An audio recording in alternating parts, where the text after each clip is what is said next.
আরে এই ছেলে, তুমি কান্না করতেছো কেন?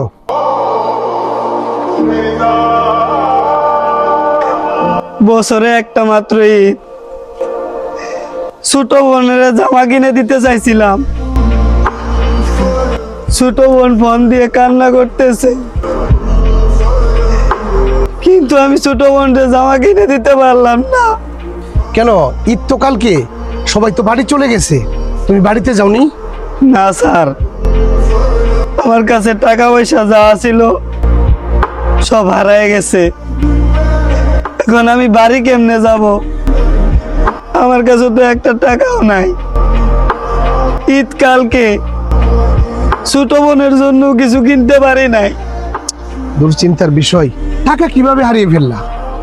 আর সবাই তো দেশের বাড়িতে চলে গেছে, তুমি এখানে কোথায় থাকবে, কোথায় খাবে?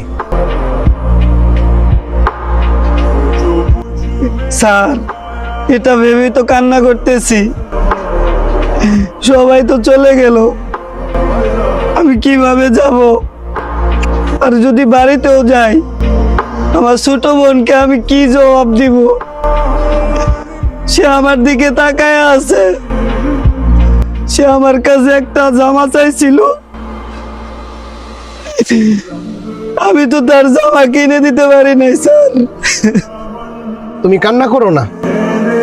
আর এই গরিবের কষ্ট এক আল্লাহ ছাড়া কেউ বুঝবে না। এই ইট পাথরের শহরটা বড়ই কঠিন, এখানে তুমি চিৎকার করে মরে গেলেও কেউ তোমার দিকে ফিরে তাকাবে না। ভাই, তুমি এক কাজ করো, এই যে আমার কাছে এই কিছু টাকা আছে, হ্যাঁ, আমার পাঞ্জাবি কেনার জন্য। এখান থেকে তোমাকে আমি 3000 টাকা দিলাম, তোমার বোনকে এটা দিয়ে একটা জামা কিনে দিবা। দাও ভাই, না রাখো।